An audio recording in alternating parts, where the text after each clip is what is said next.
Hello WhatsApp guys, this my blog video.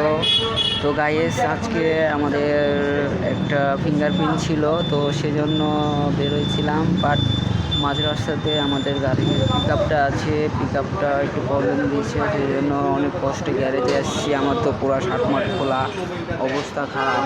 তো এই গ্যারেজে আসলাম, আর এখানটায় আমি গাড়িটা ঠিক করব।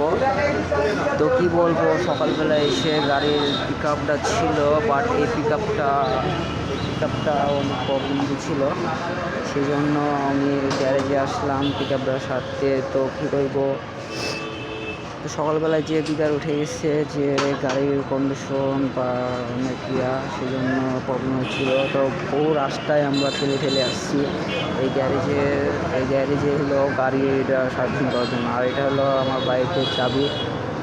তো এখন আমরা যাবো হলো গাড়িটা আমার জানে মনটাকে রেখে আমরা চলে যাবো বিআরটিসিতে। ওখানটায় আমার ফ্রেন্ডের ফিঙ্গারপ্রিন্ট আছে, তো ফিঙ্গারপ্রিন্টটা দেখে যাবো। আর ওটা হলো আমার ফ্রেন্ড, ওরই বাইকটা ওরই পায়ে ছিল আমার ফ্রেন্ডের। আর ওর হলো আজকে ফিঙ্গারপ্রিন্ট আছে, তাই ফিঙ্গারপ্রিন্ট দিতে যাবো। তো আজকে গাড়িটা ঠিক করে দিয়ে যাচ্ছি, আর আমি এখন এখান থেকে চলে যাচ্ছি। আর বিআরটিসিতে ওখানে গিয়ে দেখা হচ্ছে। Let's go.